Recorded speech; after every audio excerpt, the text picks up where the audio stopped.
hello, and welcome to Mac Gamecast episode 17, a Mac gaming podcast and also Mac/Apple adjacent podcast at this point. With me, I'm John. As always, with me today is Casper and Sam. How you doing, fellas? Hey, nice being here. I'm doing well, thank you. Always glad to have you here. A brief overview of today's episode is going to be some gaming-related news or little tidbits, basically, around Apple or Mac. And then our big topic of the day is in relation to our games, just toys or art or something like that. We don't have a conclusion, but we're going to have a discussion and see where it goes. So Casper, I'll let you take the lead because you had you've been watching some YouTube videos and you had some tidbits you guys have been sharing. So, go take it away. Yeah, exactly. So I also listened to last week's podcast and I'm super excited about the new Mac Pros, and I've been watching a lot of new content about them. And while doing so, I found a video of Rene Ritchie, who, he does a lot of Apple-related videos on YouTube. And he has this recent video where he talks to two Apple executives about the new Mac Pros. Or MacBooks Pro, if you want to use Rene Ritchie's wordings. And in it, he asks them pretty directly about video games. Says, I know a lot of... I'm semi-quoting. He says that a lot of people within Apple, of course, also care about games. So what were the considerations around the new MacBooks in terms of games or something like that? He says something along those lines. And... essentially, the Apple executives respond to it by saying that they think the new MacBooks are great gaming machines. And of course, they refer back to Apple Arcade, which, it's their thing, so they almost have to do that. Yeah. But they also do refer to, I think they mentioned Baldur's Gate by name or something like that. So more quote-unquote real games, if we go by what we talked about earlier about what kind of gamer you are and things like that, right?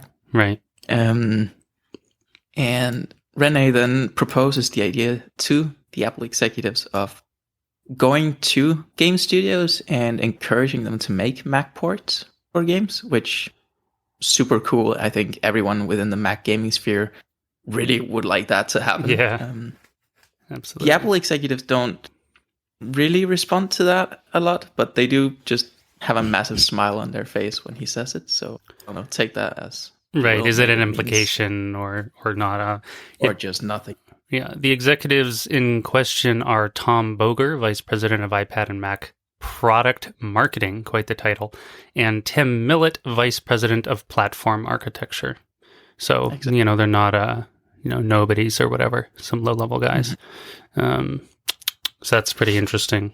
Sam, what do you make of those tidbits? Yeah, I would highly recommend anybody listening go out and watch the interview. The title of it on YouTube is Apple VP M1 Pro/Max Questions Answered by Rene Ritchie. And the area in question that we're talking about is around the 22-minute mark. And it doesn't give us any new information in terms of they don't obviously confirm some wild studio neither confirm nor deny. But I would say it is the most gaming... like AAA, real quote gaming that I've seen Apple executives discuss in a very long time. So I'd highly recommend everybody go and watch it if you're interested in gaming on the Mac, because it's a very rare time that you see Apple executives questioned about actual games that we actually care about. Usually they talk about games in more marketing context, and this guy's obviously the head of marketing, so right. That's to be expected. But Rene Ritchie actually, he asked them directly, going beyond Shadow of the Tomb Raider and stuff like that. What are we going to see for games? So yeah, go out and watch it. Really, really good interview. Yeah, I mean, I didn't watch. I meant to. I'm a little behind. I didn't watch it yet. I just clicked on the video. The video will be linked in the podcast description, etc. So you guys don't have to hunt it down. Although Sam named it precisely by title. My takeaway is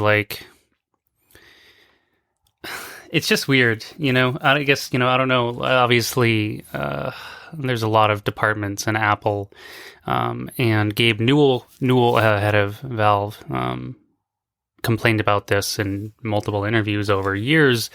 I think the last one was somewhere in 2018 or so. Like, Apple would just keep sending like New Year different people to contact them, and they just keep running into the same barriers, and Valve or just kind of gave up eventually. Like, they're clearly not serious because they're just spinning in circles in regards to Mac gaming.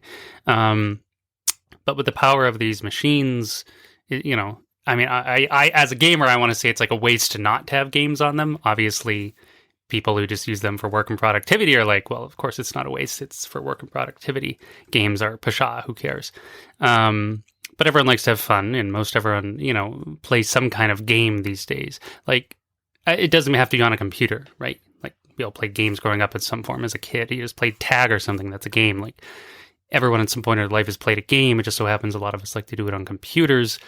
A lot of us, well, or at least some of us like to do it on Macs. The majority are still on other devices. But the machines are really good, and they just keep getting better.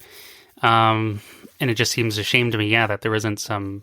I wouldn't expect Apple, especially like in an interview, and, you know, they represent Apple, they can't go out and say like, oh, we're thinking about that, or, you know, oh, we have a studio in mind. I know they can't say, even if they do, they won't say that because they're representing Apple. It's an official stance and response. They, you know, they can only say what they can say. But I keep hearing this, and we had a couple episodes ago, there was an article that was written. Again, some other Apple exec was being interviewed, I forget who, and they said, yeah, there's a lot of gamer fans at Apple. It's like, okay, great, we keep hearing this, and the machines, like we talked about raising the baseline hardware quality of machines, which would help Mac gaming, broadly speaking. But like, we still haven't seen the games like come along to layer on top of all this nice foundation we're getting. But still, it's steps in the right direction. So even if it's nothing like concrete, it's still cool. That's, I guess I'm rambling, but that's like my impression. Yeah, Sam? Yeah, and on Casper's point about hopefully maybe Apple encouraging some studios or helping them. I know I've made this point in the past a bunch of episodes ago, but like, we can see what Google did with Stadia. Stadia is obviously a very niche platform. It's not like it's like PlayStation or something with tens of billions of players. Stadia is very niche. We don't know numbers, but we know the numbers aren't overwhelmingly strong. Otherwise, Google wouldn't have canceled all their in-house studios for Stadia. Yeah. But even with that, Google was able to get tons of AAA games essentially day one. And that required, like, Stadia doesn't use DirectX or anything like that, so that required some sort of porting to at least Vulkan, I believe they're using for Stadia. So it's not like studios won't play ball, as we clearly see they will with Stadia. Right. You might just need a little bit of greasing of the palm, so to speak, with some dollars. Yeah. And we see that in at a platform level with Epic Games Store. Tons of people play ball with Epic, and to the point of being exclusive, not permanently usually, but like for a year or half a year or something, including a number of bigger games like Metro Exodus, Borderlands 3, and others. Of course, there's a whole horde of people who are like, oh, Steam, Epic Games is the devil. I only play on Steam for no reason at all. There's reasons. I'm just being a little silly about it.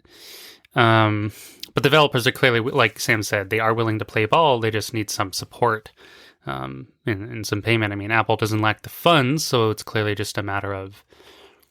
I'd love to be like a fly, on the wall in like some of these rooms. Is it like... Does Apple think it's like a reputation thing? Like, do they think promoting game? Because they used to promote games not even discreetly, but indirectly, because they had gaming columns on their website.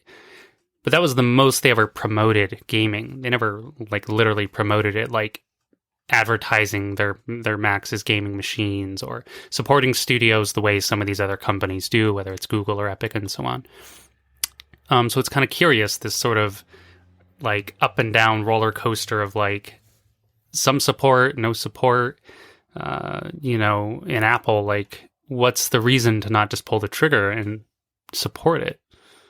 Maybe it's just purely financial numbers or something, or do they think it's like take a hit to their professional reputation if they're seen as like gamers? I don't know. It's weird, I'm obviously speculating. I just can't think of like a great reason, so I'm trying to think of one.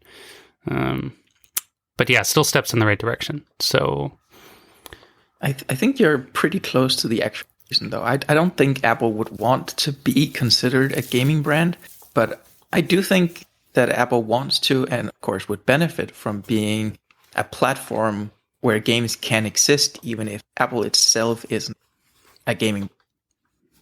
Right.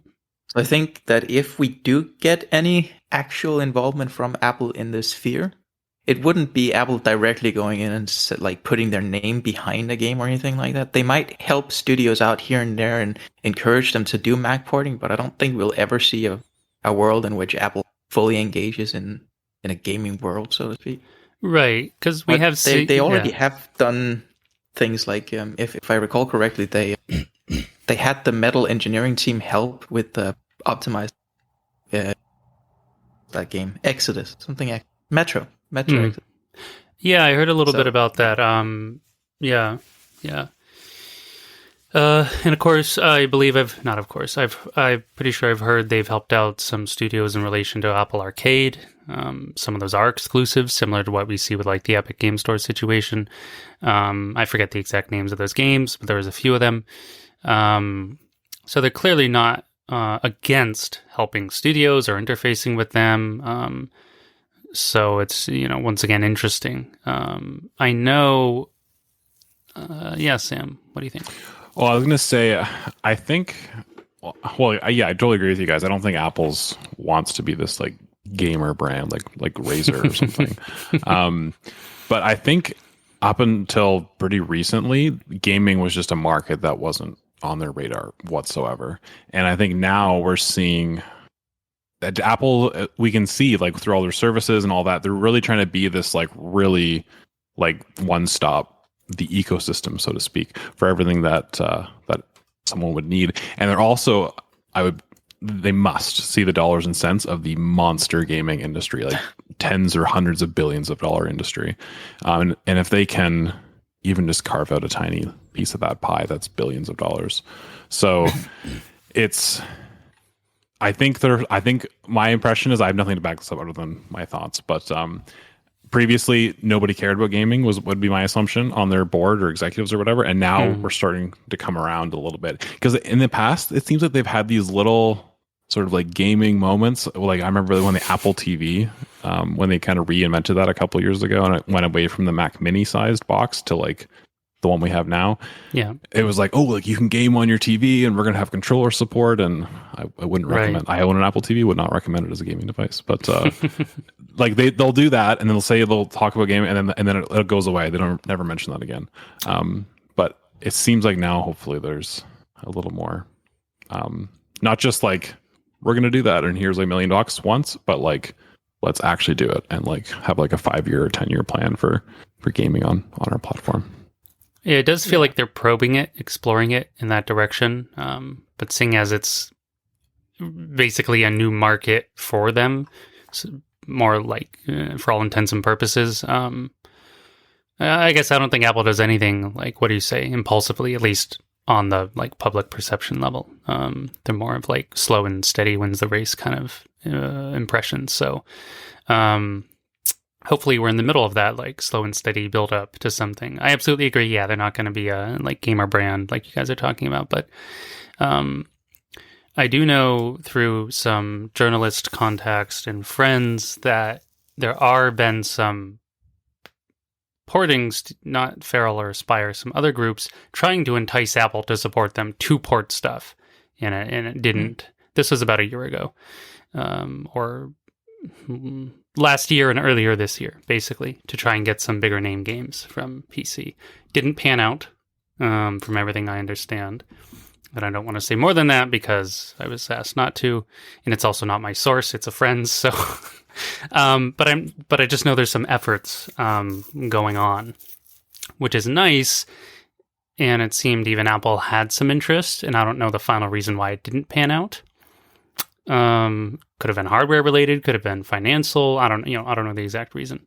But people out there are trying. But this was before, this was only when the M1 was out.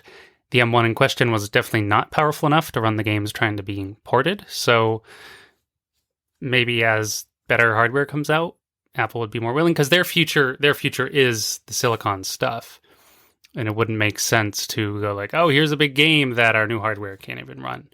And why try to bring out a big game to promote that could run on Intel stuff, like higher end Intel, but that's not the future of Apple. The future of Apple's silicon. So I really feel like we're in a waiting game. We're in a holding period, holding pattern, as they say, just hovering, kind of like waiting. And I don't really think we'll see much this year because the year's almost over, but 2022 should be interesting, and I have high hopes that we will start to see more support in general. February is the release of Total War Warhammer 3. That'll be a splash from Feral. They already promised to port it to Mac.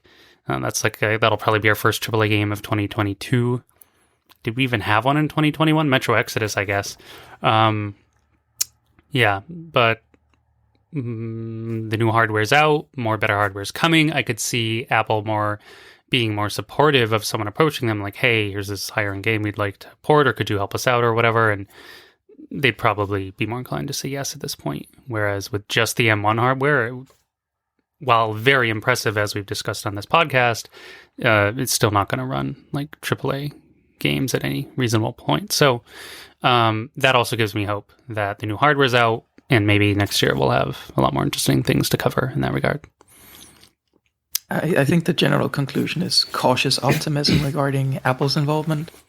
Right. Yeah, absolutely. Absolutely. But the hardware is good news, and this interest is good news. We just have to wait and see where it leads. So, yeah. Mm-hmm. And, sorry, go ahead, Sam. I was going to say, Casper, do you want to intro us into the next topic, the games as artistic creations? Yeah, sure. So, I guess there's been some discussion about this in the general gaming world over the years, but really, games are, of course, entertainment, but I personally think games can also carry a lot of artistic expression. But does that mean that necessarily art pieces, or are they just commercial products exclusive, light entertainment, go boom boom bang with a gun, or can they actually have more meaningful impact? That's generally the discussion. And what do you guys think about games as art?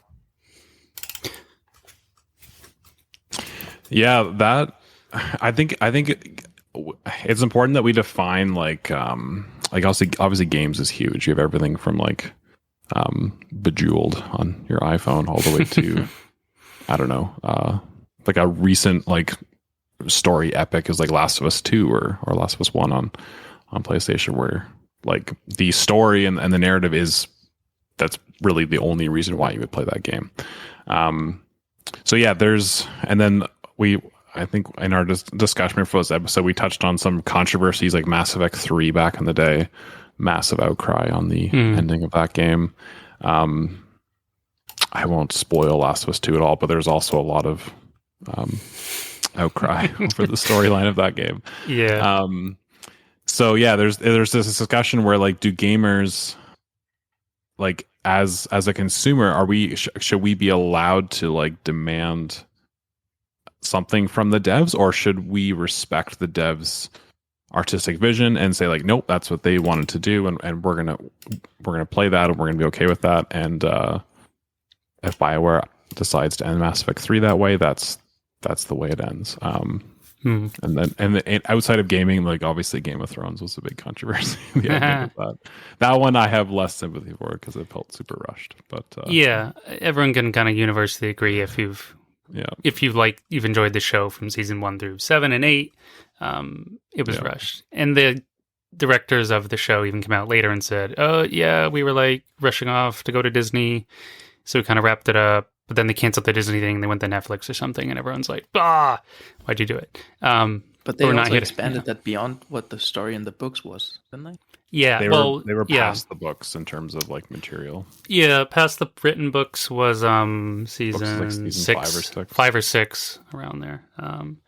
Yeah, so everyone's joking R.R. Martin will just like never finish the series because he's been writing the new book for like 10 years or something. Anyway, but it is a really broad discussion because some games, and even other forms of entertainment, movies as well, TV shows, whatever, they're intentionally made to be artistic or like art style pieces. Some games are deliberately designed to be less gamey and more of a simple experience. They don't have like traditional game mechanisms you might think of, like fighting or resource gathering or puzzles or whatever like the game mechanisms might be. Probably the biggest ones I can think of are what they call walking simulators, because you typically just hold down W or whatever your forward key is if you've remapped it, and just walk through, and you're usually experience something really visually interesting. Maybe there's some audio, or maybe someone's on a radio with you, or a phone call, or you're just hearing voices, whatever, something. Those are, there's less game there, and it's more of an experience. Whereas, you have something like, I don't know, let's take a basic shooter like Doom. Let's say the revised ones, not the old ones, but even the old ones, they're not meant to be artistic per se. The new ones look really good, but it's all about just blasting monsters in the face with your shotgun and whatever. There's no like particular deep meaning or artistry behind it. That just is not to disparage the artist who made the game, because it's really cool. There's a lot of neat level design and vistas and monster design. There's a lot of artistry in it, but to me it's mostly just like fast-paced, frantic, rock and roll, shoot 'em up kind of stuff,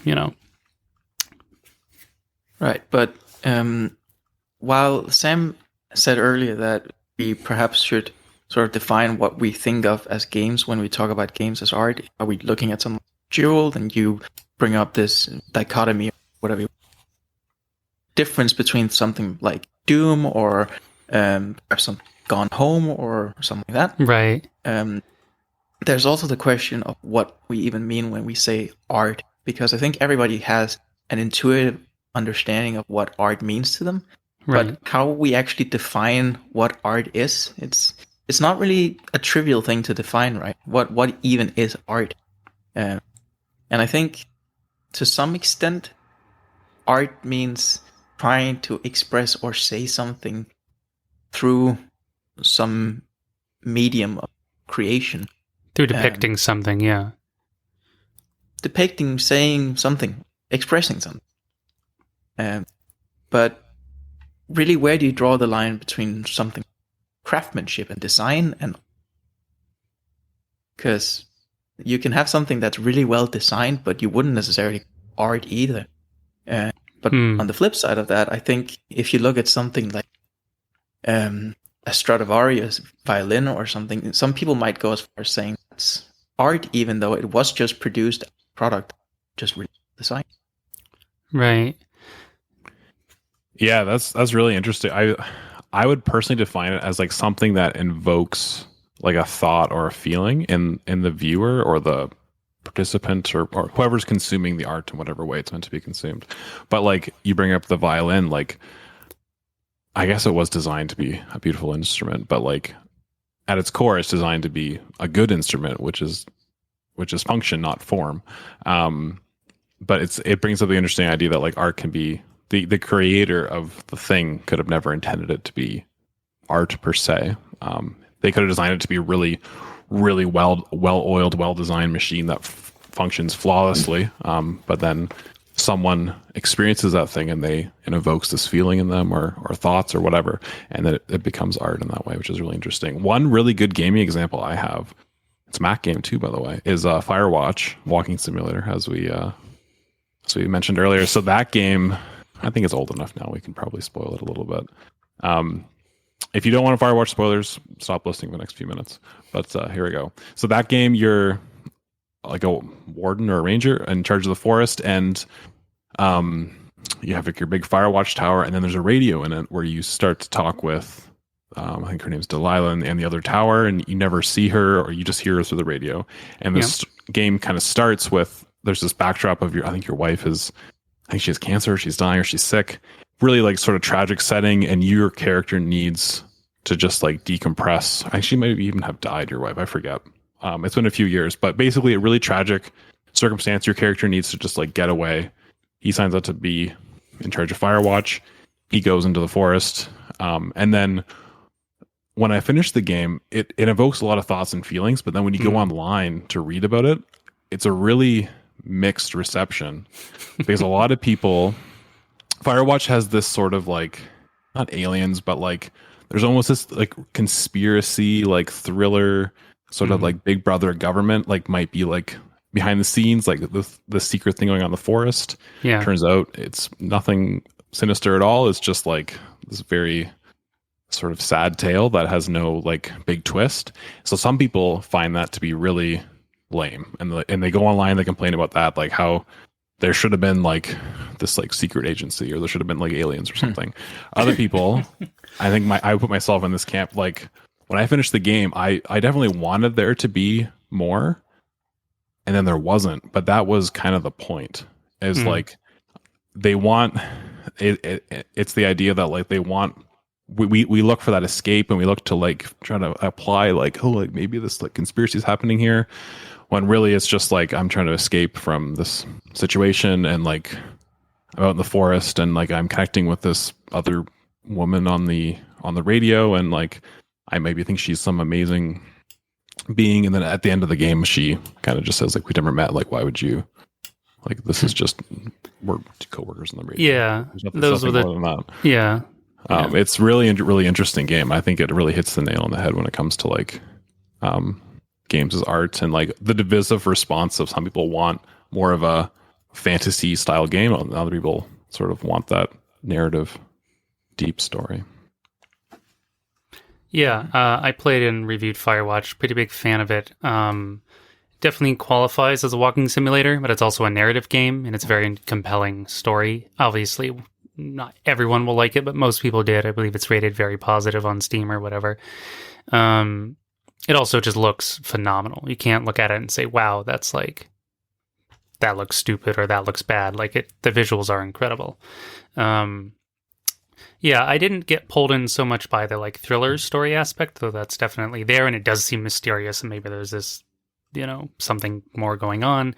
I was more curious in the like hinted at relationship between your character and the lady, and it all takes place over the radio, and there's like hints of romance, but it's not overt. And then at the end she's like got to get out on a helicopter, and you're supposed to like, you're trying to get to the helicopter, but she takes off, so you don't actually ever see her. It's just on the radio. Yeah, and then it all kind of like Sam said, you might feel like, basically the game just concludes very quickly, and it would be easy to see how it would be unsatisfying, either as a result of not seeing this Delilah person, or like the mystery not being that mysterious. But that was clear, the developers, I think, made the game exactly as they intended, and even if it left a few people frustrated, I think they achieved their vision. And I would say the sign of a good game even is that it can generate some, I don't want to use the word controversy, but like conflicted feelings in different gamers. Some people are like, oh, that was a really cool game and ending. And others are like, oh, I found it really frustrating or unsatisfying. You could also just say, well, that means the game's flawed. But once again, as they say, beauty's in the eye of the beholder. So you can't claim any game or any art, in the case of this discussion, is perfect, because some people will find it perfect. Other people's will find it imperfect. That's the very nature of, well, anything, but in this case, art. It's a little funny because my father actually used to run an art gallery when I was a kid. And I even worked in, not that one, but a different one, a branch of it, long ago. This was, oh my God, a long time ago, 15, 20 years ago or something. So I worked retail there for a bit. So I spent a lot of time staring at paintings and browsing through paintings and learning a little painting history. Of course, this is specifically, so when I think of art, my mind immediately jumps to paintings. Is my like link in my head, but of course art takes many, many forms. And as far as games go, what I think is really cool is that we can have interactive art, rather than just admiring a sculpture or a painting or a statue or something crafted, whatever it may be. Or even there's a saying in English, like you might say, oh wow, it's like a work of art. Means it's really nice, or it's really beautiful, it's really astounding. And it may not be art, whatever object you're referring to, but it's an expression. It's like a work of art. It's so nice. So it's like this, it's this feeling that's invoked in us, something internal, whether it's something heartfelt or something mental. But yeah, I really like that in games that we can have interactive art, basically, whether it's games that are intended to be, like maybe something like Firewatch or other games, or even like bigger like sort of epic saga games like your Mass Effects or your Witchers or whatever. There's other things, and there's often lots of heroism involved and justice and good and evil, or maybe somewhere in the middle, and it's like meant to be more like exploring morality and stuff like that, or letting the character choose like, oh, what kind of person do you want to be? How do you want to express yourself in this world the developers have created? Some games do a better job of that than others, of like really allowing you to follow through or seeing the results of those consequences. Other games may not let you at all. But that's what I find most compelling, is that you can't, more than just admiring it, like, again, a paint, like a physical object in the world, which of course you can pick up and look at or touch or whatever, but games let us go into that painting or into that sculpture's time period or whatever it might be. And I find that the most interesting thing of all. So I don't think all games are art, although there's probably some argument somewhere for that. And I think because even in like, say, a game like Doom, which to me is just very like mindless shoot 'em up, although there's some strategy involved in the newer ones, there is a story there, and it ends up being about like between heaven and hell, and there's this absurd battle in the DLCs, basically like between the gods, and your character's a demigod and all this. It's not really a spoiler. And you could say, oh, well, that's like the classic tale of like good versus evil, and heroes triumphing over justice or never giving up. You could find meaning in it if you wanted to. I don't personally. To me, it's just a shoot 'em up of demons and aliens and whatever. Very entertaining one. So I guess the question then becomes like, can we just find art anywhere, basically in any game, even if broadly speaking, none might really be considered to exist? On that point, I think if you just look at things from a matter of what they contain more so what as a whole is. I mean, games involve visuals, they involve music, a narrative, as we touched on quite a bit, and there's also the interactive element you mentioned, where the interaction itself can be used for artistic expression. But isolated, looking at all these components of what makes up a game, all of these things in traditional perspective as well can be viewed as art. Music can be art, narrative art, visuals can. You mentioned art galleries that are full of paintings which are visual, right? But does something being made up of pieces that individually could be considered art, does that make the whole thing art necessarily? Because I mean, I think you can construct something with artistic pieces where the entire thing as a whole isn't necessarily art. Because if you just have a bunch of pieces and the thing as a whole doesn't say anything with those pieces, then I think you lose the artistic expression of it. But if you put things together in such a way that form a complete, I don't want to say story because it focuses on the narrative, a complete thought or expression, then you have something that goes to an artistic place in a higher sense, just individual visual music. Yeah, that's I like your points a lot, and one I like that you got away from like this. The art isn't just one thing, whether that be it's the whole. And if we look back, like I think it'd be if you surveyed, I don't know who the gaming whatever judges of today would be, but like Mario Brothers 1, for example, I think would pretty unanimously be considered like a work of art. Maybe probably not at the time in 1980 whatever when it came out, but like looking back, like that's one of the most like influential games of all time. So, and that there's no narrative. Well, there's maybe like Mario saves the princess. That's the narrative of Mario Brothers 1, but there's no like story. There's no like dialogue really or anything like that. It's just pure gameplay, and like sounds and sort of stuff like that.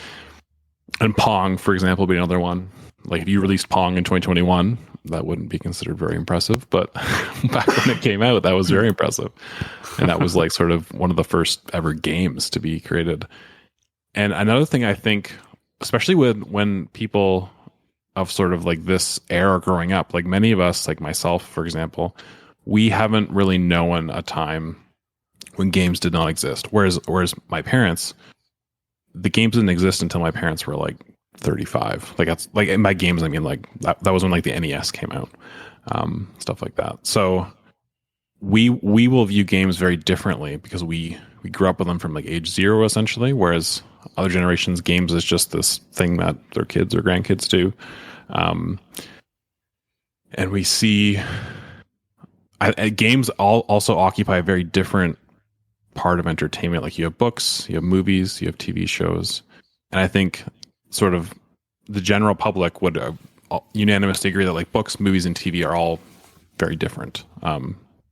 Just because it's an excellent book doesn't necessarily mean it'll be a great movie. Hopefully it means that, but as we've probably seen countless examples of, there's horrible adaptations of books all the time. They're just different. And if art is just like one thing, whether it's like the narrative of the game, well, then we're always going to lose to a book because books will obviously have a better narrative than a game. But art, it's more than that. It's not just the narrative. That's why we can have these sort of amazing experiences. And games offer a very unique medium for that to be experienced. Like John was mentioning, where we have agency in a game that you don't have in a book or a TV show or a movie. There's no agency there. The story unfolds in front of you and you consume it and you go, wow, that was either good or wow, I didn't like that. Whereas in a game, you can, not every game, but like Mass Effect, for example, there's a lot of choices that you can make and stuff like that. So yeah, in a lot of games, you are to some extent responsible for how much you enjoy it based on how you interact with the game, or even potentially how good you are at the game or not. Some games are meant to be really challenging, all your Dark Souls, and now Souls-like is a genre tag. You know, they're meant to be really punishing, really challenging, hard to learn games. Even when you get good at them, you could die in a second anywhere, kind of a thing. Some people view that as like a really high pinnacle of game achievement, game experience, maybe even, again, some kind of art. Whereas I'm personally not so fond of a game that punishing. I like the idea of those games, the cool like worlds they have and sort of mysterious story elements, like dark fantasy. But I'm not into the like, my enjoyment stops and you've been insta-killed again for the 100th time. Like, that isn't fun to me. That's, again, how we interact with the games, or what games we even choose to interact with.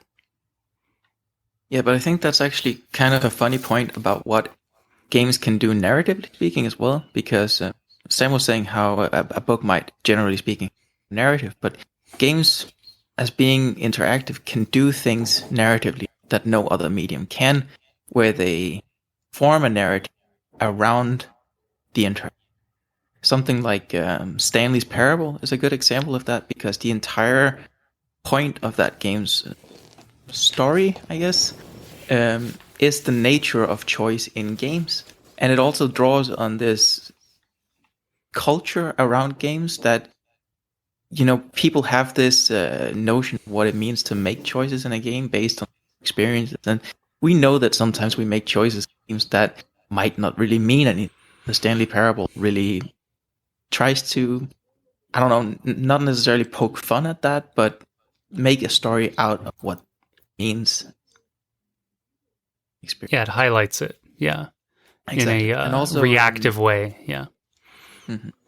And also in respect to the Dark Souls thing, I think, or Souls in general, I think the Souls game utilized that punishing nature of the game in storytelling as well, because the nature of a Souls narrative, generally speaking, there's plenty of games now, but at least the original Souls games, is about banging your head against the wall until the bricks.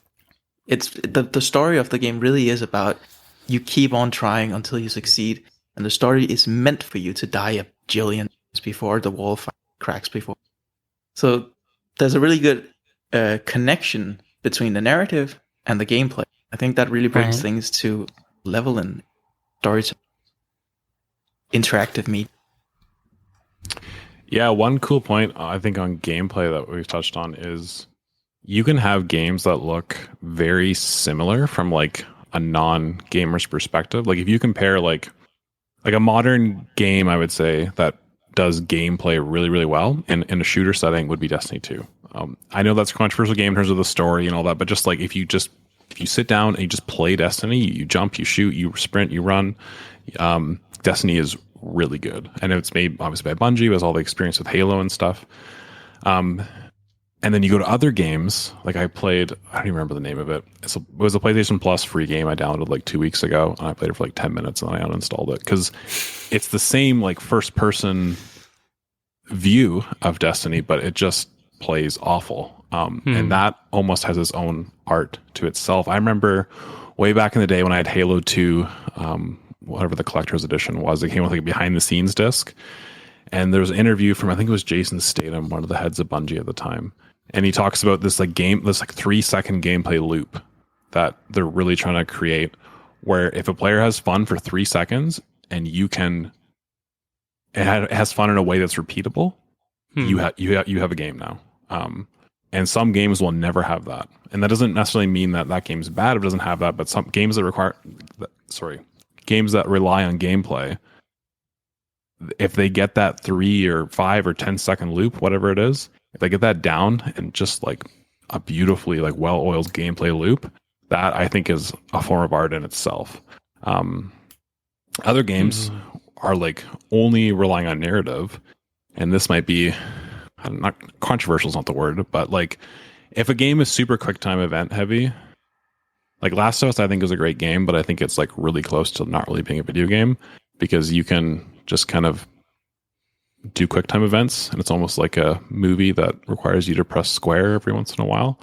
The story is really cool, but like I don't want to like gatekeep. I think it's a game, but I don't want to like gatekeep what isn't a game. But like, it just shows how different games are. Some of them, it's about the story, and it's about you just experiencing the story the devs have crafted for you, and others are about sort of player agency within the story, and other games are just about maybe a gameplay loop that's doesn't really have a story in and of itself, but it's just this really, really fun thing. Or like Souls, for example.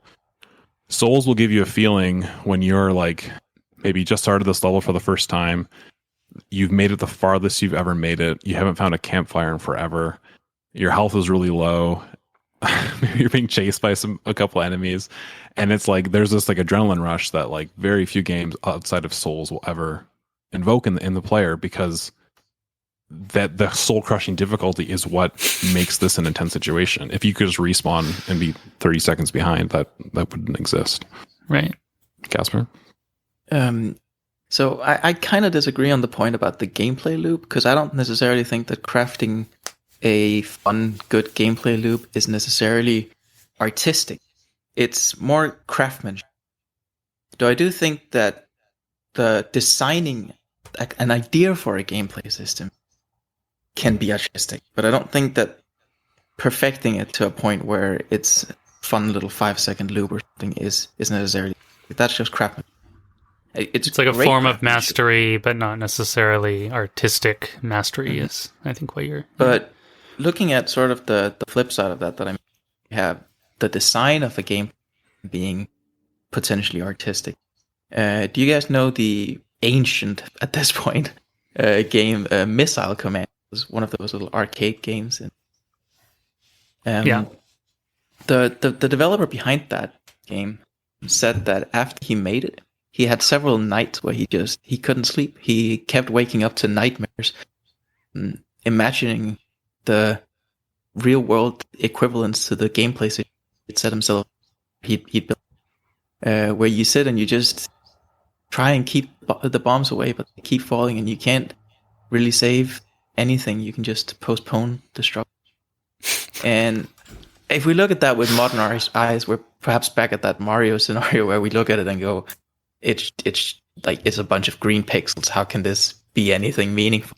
But how could it evoke that like nightmare? Yeah, it was literally nightmare for the developer. Nightmare perhaps fuel. Well, that's really interesting. And I think it's also very interesting because as a nearly lifelong gamer, when I see a game, I often think it's cool. And this has been discussed in some other places. I think the Escapist magazine does some interesting talks about this, and I'm sure other places. But Like we look at something like, oh, it's this post-apocalyptic end of the world, everyone's suffering, and you go, awesome, I can't wait to play this game, and it's like a horrific nightmare scenario.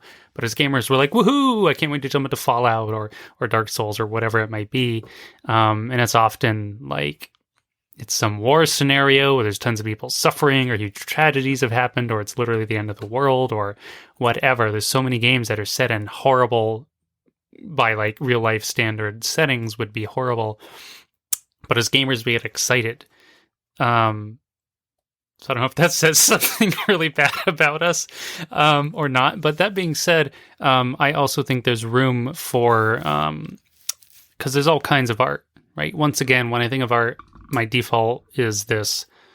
I think of paintings, and I tend to think of like nice paintings, you know, whatever your generic concept of a nice painting would be. But as far as art in general, there's also room for what you would call violent expressions of art or artistry or imagery, if you will, even within paintings, just talking about paintings. But transferring that to more of a broader game sense, it's basically really common to have violent expressions of artistry in games. In fact, you could even call it a standard in most cases. Even like not like M-rated games, like a lot of even like T-rated games or less involve in some cases a form of violence. Even Mario, you're like jumping on little guys' heads or whatever. So it's like in relation to like thinking this is like art, not just art in and of, not like visual art, but the idea of trying to make a statement or evoke a reaction or thought from the player. To me, I often jump to BioShock or games like Spec Ops The Line, where I actually start thinking on the nature of my in-game actions much more deeply than perhaps other games where I don't, and I'm just mowing down aliens or dudes or whatever it might be in some game.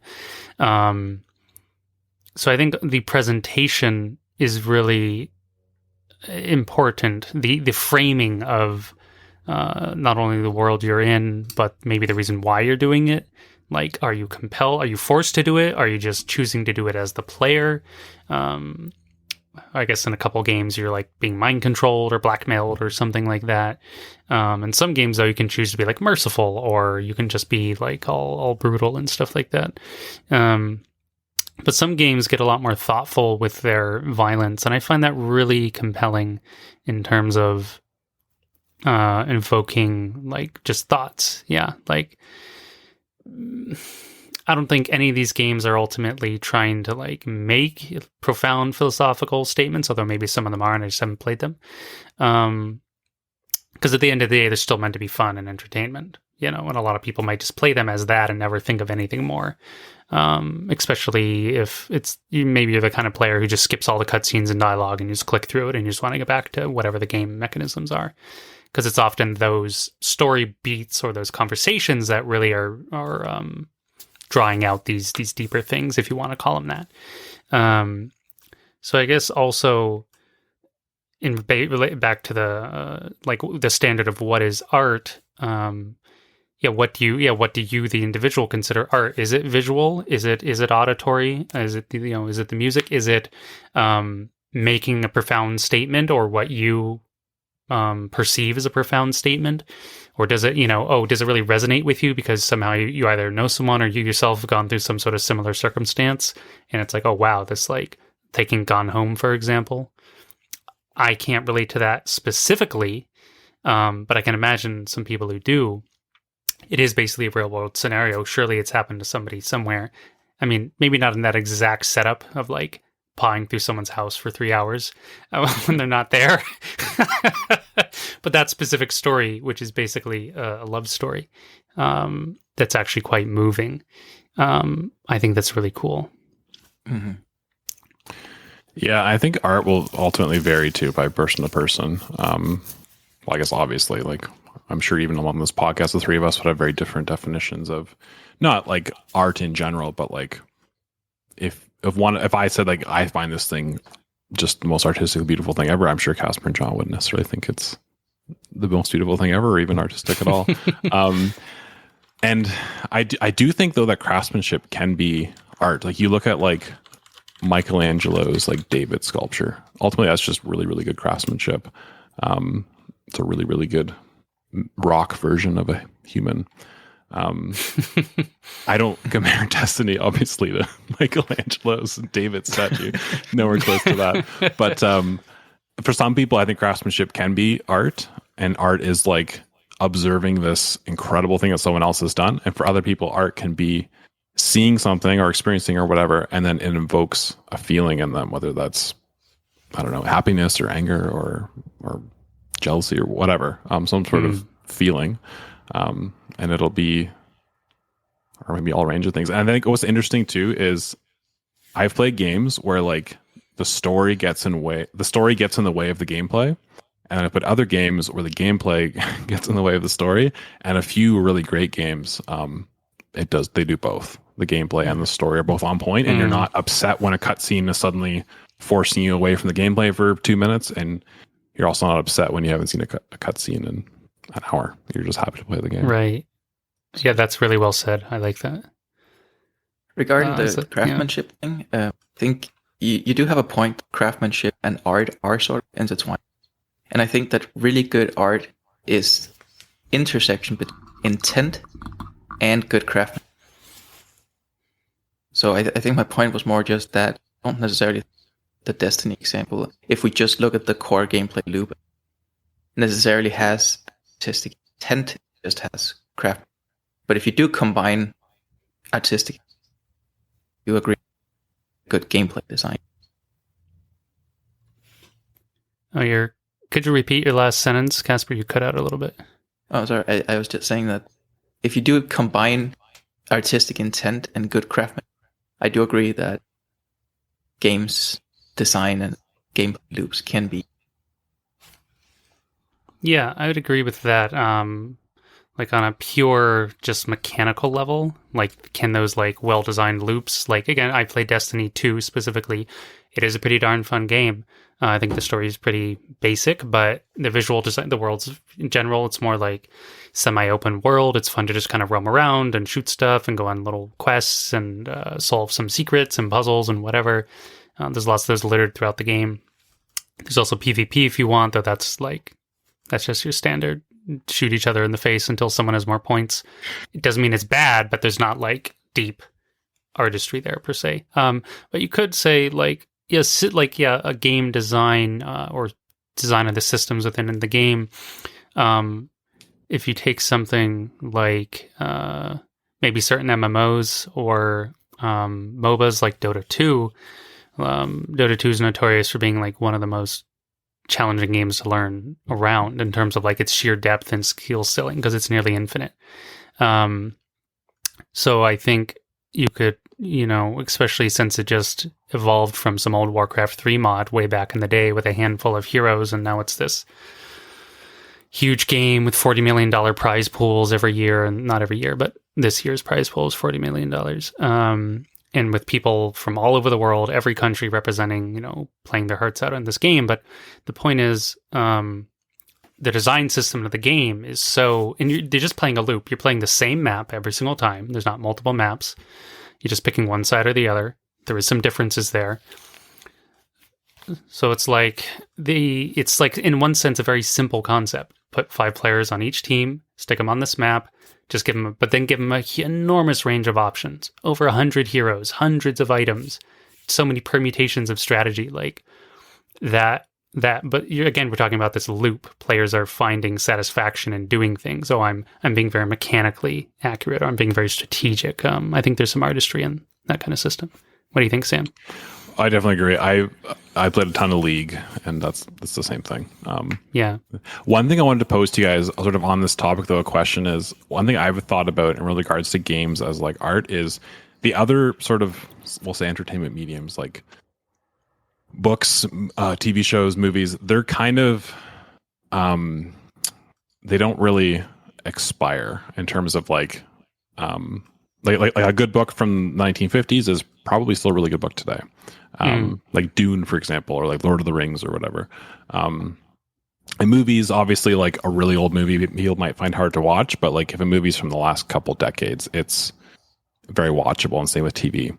Games, on the other hand, obviously they're playable if they're old, but if you even take like a 10-year, let's say a Xbox 360 era game or PS3 era game, and you go back and try to play that game, the game itself might still be beautiful and have a great story, but like it'll probably be really tough to play. I don't just mean it'll probably look bad. It'll have maybe like really outdated controls, and maybe just be like, oh, this feels so clumsy and slow, and like because modern games that maybe have a slightly different optimized gameplay loop, we'll say, or something like that. So yeah, what do you guys think about like or Metal Gear Solid 1? I'll use that as my example. That game is essentially unplayable. Like you can very easily play it, but like it's so it's an amazing game for the history books, but like it's so like unplayable in quotation marks in like the modern era. So what do you guys think about that sort of thing? I personally think that if a game is good enough, I can play it no matter how much time passes. Like fairly recently, I went back and played The Longest Journey, which came out late 90s.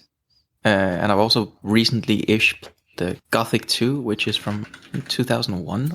And I enjoy those games. Yeah. Well, I can't say as much as I did when they were recent, because I was 2 when The Longest Journey came out. I think I think there's two things here. I really like how you brought that up, Sam, because I do think games as a medium, as an entertainment medium or an artistic medium, whatever, some combination of the two, they definitely have, they advance at a far more rapid pace than these other mediums. And as a result, it also seems like they age at a much more rapid, they basically fall out of, like, they decline much quicker. Like you were saying, an older book or movie or nice bit of whatever it is. We can also include music here if you want. So much old music is enjoyed today from, long time ago. Doesn't really fall so much out of favor or style, or maybe it'll make a resurgence or something.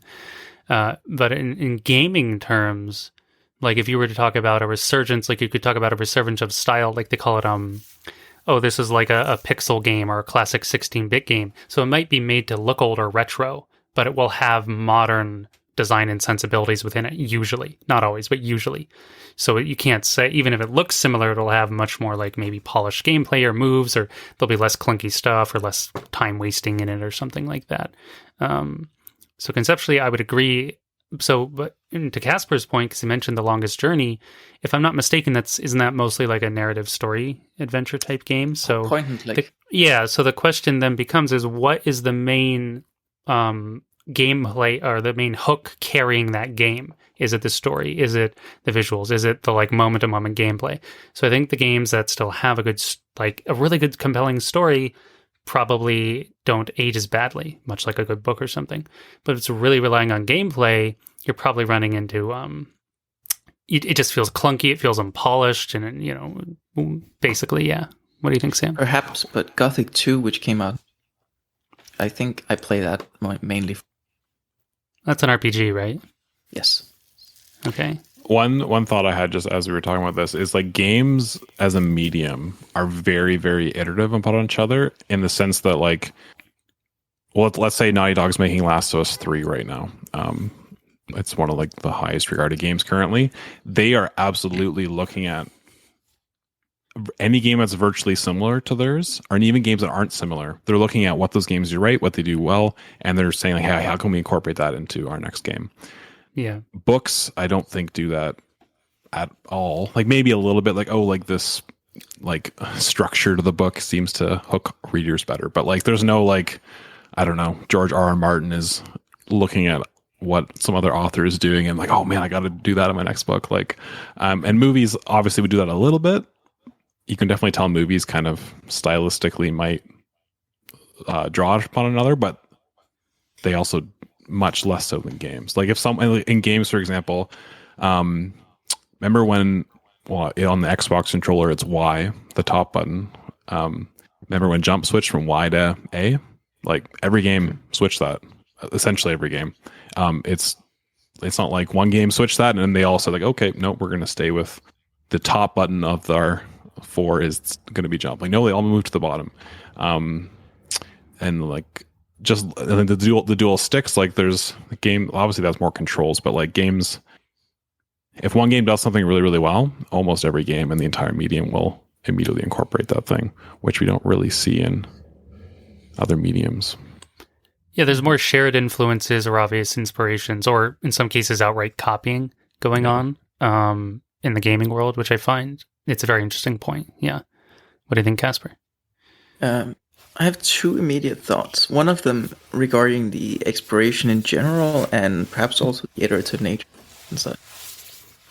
If you look at something like an installment art piece, that's also temporal thing, right? It's there, you experience it, and then it might never exist again.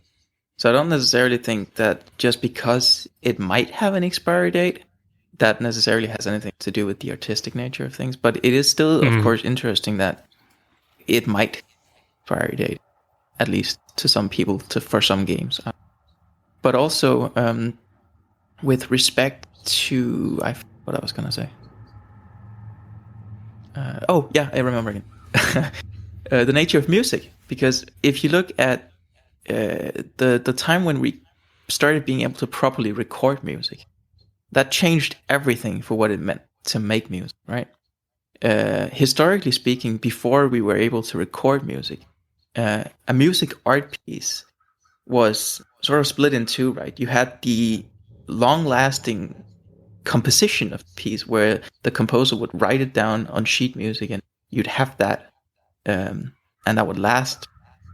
But there would be differences between performances of that piece, and the performance of the music would only exist in one moment. Then we got recordings, and now the piece itself, performed and played, can be re-listened to and experienced again and again. And that itself can be a piece of, not just a composition.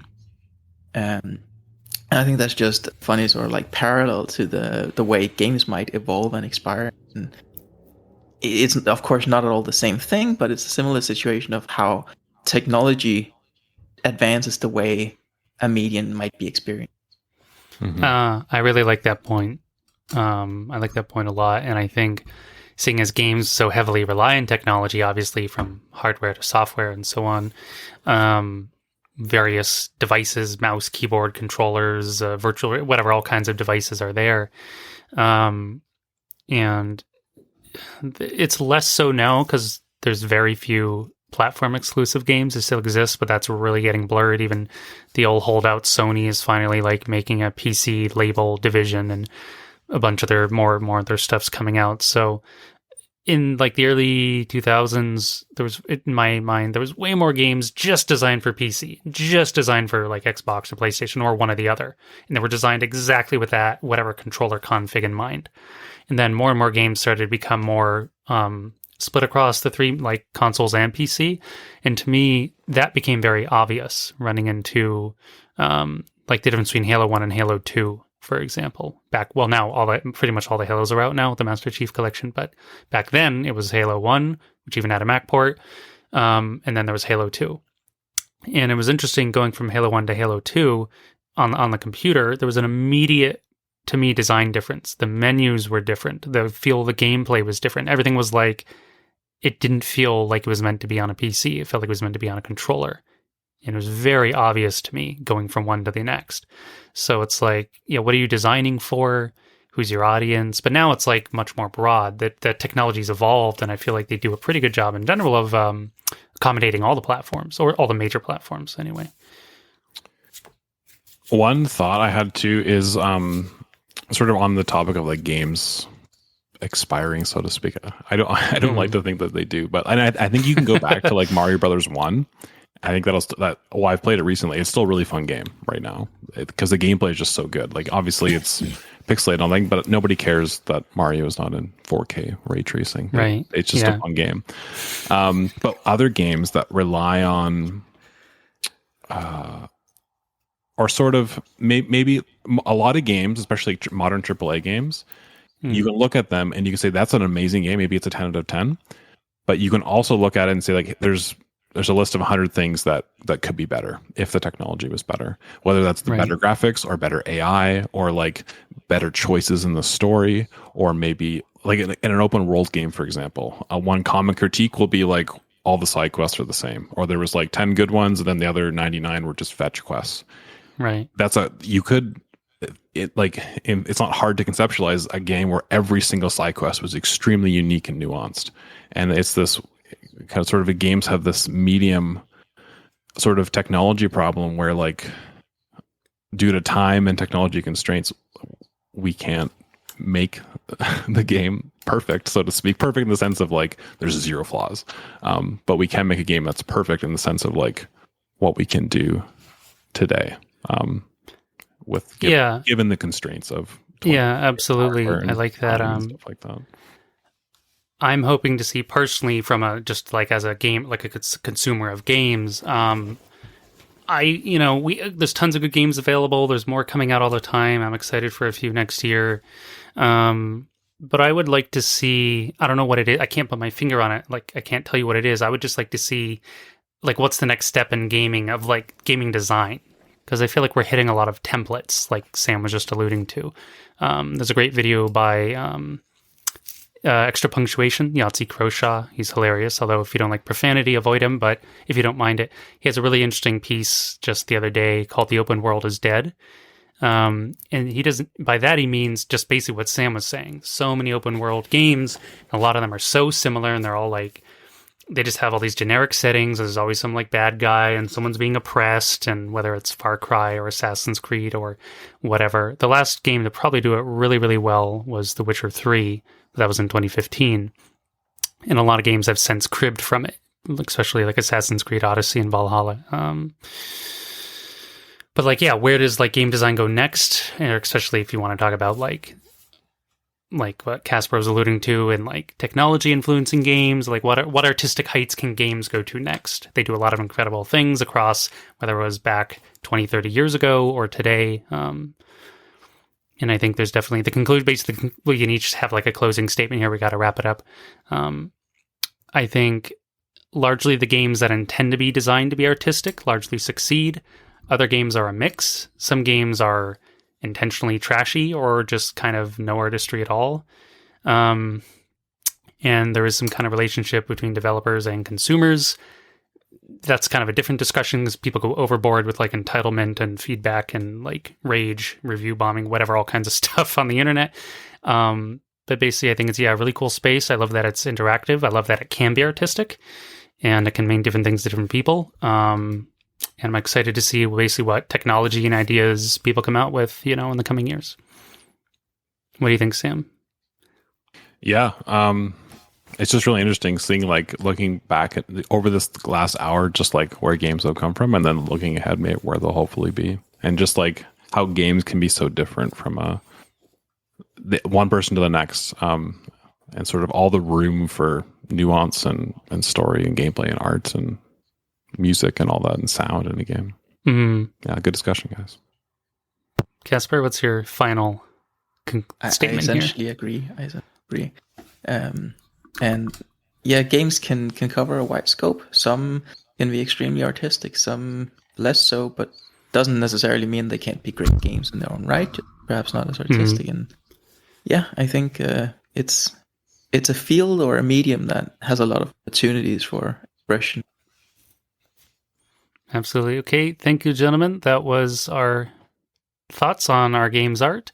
And that'll conclude this episode. So thanks for being here. Thanks for listening. And we'll see you all next time. Bye-bye. See you later, everyone. A big thank you to Kevin McLeod for the intro and outro music. Be sure to check out his library on the web. You can find more episodes of our show on our website, macgamecast.com, or in all major podcast directories. If you enjoy the show, please consider commenting, following, or sharing. Thanks again for listening, and see you next time.